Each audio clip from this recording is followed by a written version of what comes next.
everybody, it's Cami. Thanks for stopping by and being my friend. If you're new here, welcome. I'm back every week with videos about the trans experience.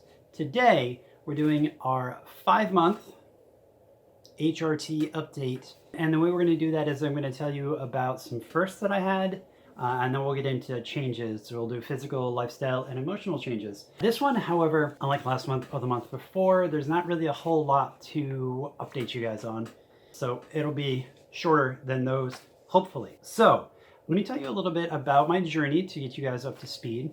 This is, of course, 5 months on HRT, but for 2.5 months prior to that, I was taking spironolactone, an androgen testosterone blocker, before I started the full HRT. So I got about as far as that was going to take me before I also started taking estradiol. So I'm taking 100 milligrams of spironolactone twice a day, and I'm taking estradiol patches, 2 patches, transdermal, which means that it's made for trans people. Haha, I made that joke back in month 1 too. Anyway, that's what I am taking. I got my first lab results back about my levels. The coronavirus hit just as I would have been doing my baseline lab work, so I don't know what I was before all this started, but I do know what I am now. My estradiol level is 128, which I don't have a normal range, but the paperwork says that they want it to be greater than or equal to 39, and it is definitely greater than 39. But the testosterone one, they did give me normal ranges for that. Testosterone, the normal range for a male in my age group is about 350 to about 1,000. For a female, it's between 5 and 70. Mine, 21. I'm cool with that. I am cool with my testosterone being way under what a guy's my age would be. So yeah, that's my lab work. Now let's get into some interesting firsts. I was at a restaurant. I got asked my pronouns for the first time in the wild. I was at a restaurant when I was getting our food, and the woman there asked me what my pronouns were, whether I was sir or ma'am. And I was like, I'm ma'am, thank you for asking. So I made sure that she knew that she had kind of made my day by asking me, and that she was the first person who had asked me. However, she still wasn't wearing a mask and giving me food, so I still won't be going back to that restaurant, but it was still nice that I got asked out in the wild. I received a lot of general positivity this month, more so than previous months, which I mentioned last month that I was going to be attempting to present as much as possible in public, and I have been, and I'll get into that when I talk about the lifestyle stuff. But in doing so, it has really had an incredibly positive impact. So people have been very, very receptive of me in public and just asking me. That chick was the only person who had just been overt, but now I have people regularly doing things like, oh my god, I love your nail polish or whatever, which only happened occasionally before, so it's been helping. Let's get into some changes. Physical changes, I haven't had much. I'm concerned that I'm going to start plateauing, or that I am plateauing when it comes to physical changes, which is disappointing because my body shape hasn't changed as much as I would like.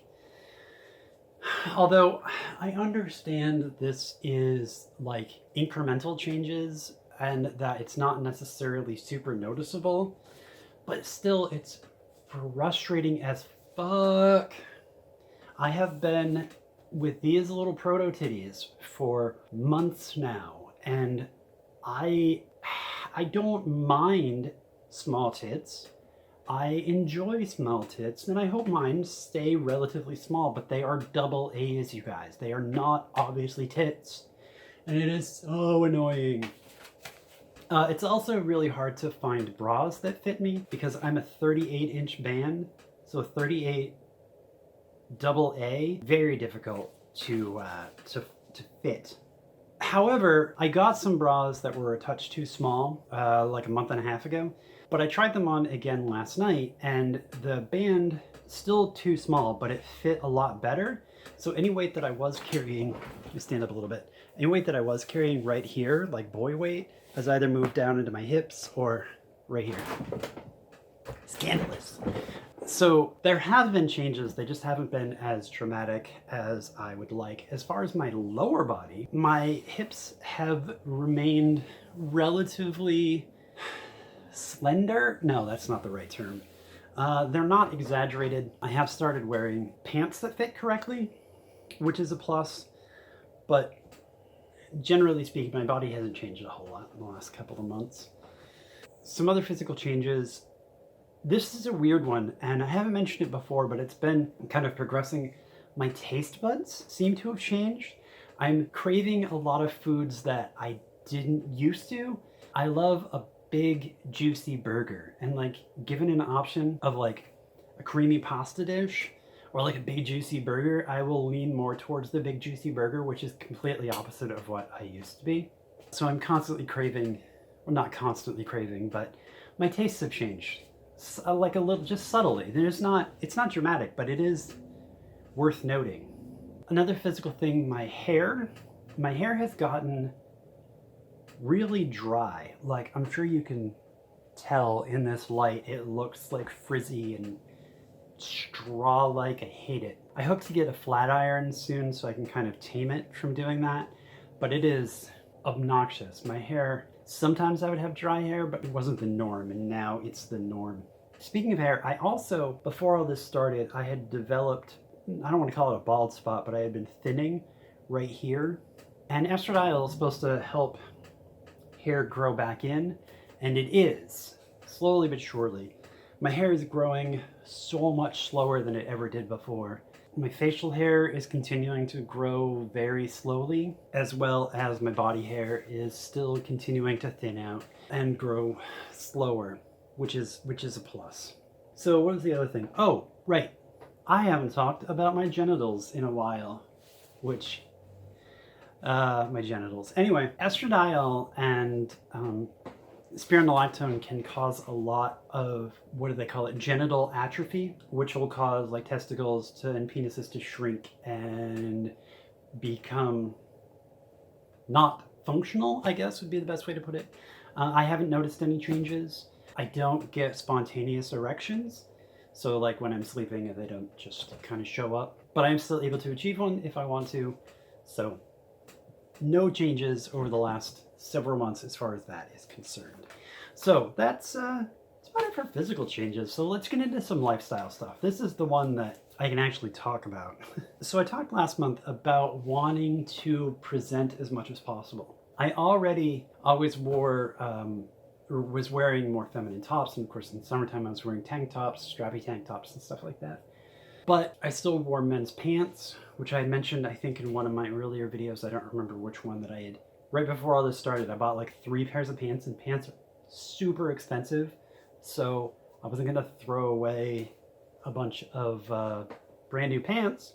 So I was stuck wearing men's pants, which I hated. So my plan was to present as much as possible, to be as obvious of being either female or trans. That meant wearing more appropriate clothing.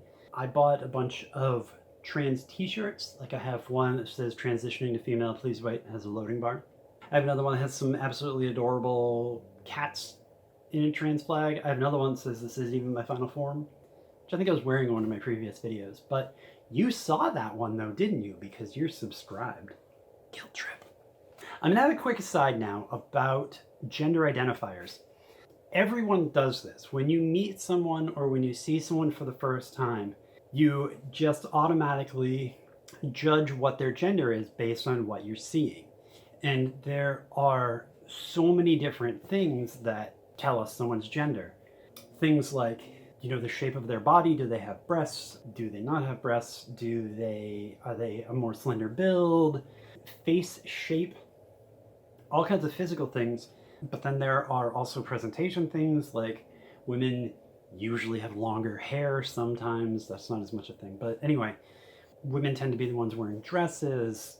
There's a lot that we look at, and everyone does it. And of course, there's nothing wrong with doing it. But for someone who's trans, it's kind of difficult to deal with the fact that I don't have a shit ton of overtly female identifiers. So I've been attempting to maximize on female identifiers. And outside of that, so I want people to look at me, and when they see me, if they don't assume female, then I also have been layering trans stuff on top of that. So if they don't automatically assume female, they'll hopefully identify the trans stuff and know that that's that I'm a trans female as opposed to a dude. I bought this mask. I'll put it on for you guys when we're all done. That has been extremely successful, like I mentioned up towards the top. People have, for the most part, people who don't know what the colors mean, it doesn't really mean anything to them, and so they don't. But there are plenty of people who do understand what the colors are, and so make the correct assumptions. So as far as a lifestyle change, that has been super successful. I caved and I bought women's pants, but I went to Goodwill and I got pants for $6 a pair. I bought 3 pairs of 16s, so it turns out I am a size 16. They're a touch too big for me, so maybe I'm like 15. I don't know. But it's nice to have pants that fit me correctly. Oh, quite a while ago, I used to wear women's pants. I stopped because they didn't have pockets and they didn't fit me that well. But now that I've been taking estradiol, I have hips and a waist, and my body is shaped correctly for women's pants. They fit great, and they are so much more comfortable than any of the men's pants.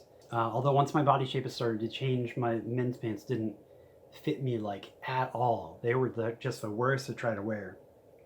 But now I have comfortable clothes that I can wear all the time, and thus I present more, and it's great. I've been feeling so much better when I'm out and about. So let's move on to emotional changes. I've mentioned a few times about bipolar depression, where I have bipolar type 2, which means I get the down phases without any of the up phases. So good times as far as that's concerned. But so to stack gender dysphoria and whatnot on top of that, I would reach some very, very terrible lows. So it sucked, especially in the wintertime. These down phases would come on and they would last so long. And the longer they lasted, the worse they got. Now, the bipolar phases still come on, but they don't last that long.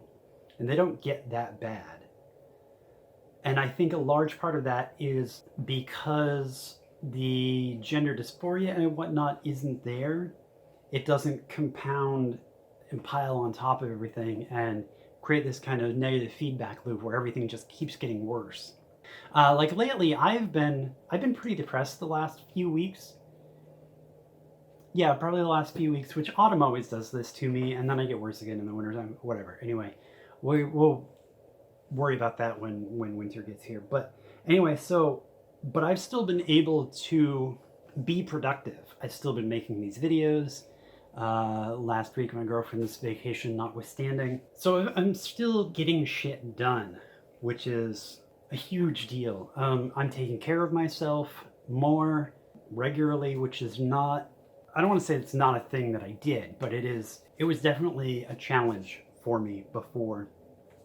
Another thing that I talked about, I think last time, was feeling valid. So I've been doing all these lifestyle things to try and feel better, but I have been, like I said, but at the same time, as far as feeling valid, like I matter, hasn't really been a thing. I haven't felt valid. I felt like I'm pretending, which of course is bullshit. I'm not pretending. Nobody chooses to be trans. We just are. But I know it's normal. If you're going through feelings of not feeling valid or whatnot, that is normal and it's okay. It sucks, but it's still normal and it's okay. And that is what I've been dealing with. I don't feel, I don't feel valid. So that may be the depression talking. I don't know. All I know is it sucks. So how's that for a positive end note? So I end on a negative thing, but I do want to reinforce that things have been getting better. So it's cool. It's fine. It's fine. If you have any questions, feel free to drop them down in the comments. I'm not on social media right now, so getting to chat with people down there is great. You can ask me any questions that you want. Just be aware that I normally have no idea what I'm talking about. I kid. Yeah, questions, comments are great to have. Give the video a thumbs up, helps the channel out a lot. If you dig what I'm doing, I welcome you to subscribe or check out any of my other stuff over here, down here. You know how YouTube works. I normally have pictures of my face. I started a Patreon. The link may be on screen and maybe down below. It's definitely down below. If you don't want to subscribe to the Patreon, I also have a PayPal, which is kind of like a little tip jar. Thanks for stopping by and being my friend. I will see you guys not next week because I have a video for the other channel that I need to do. The week after that, definitely. I don't know what we're going to talk about, but we'll talk about something that crosses my mind. So I'll see you guys then. Bye.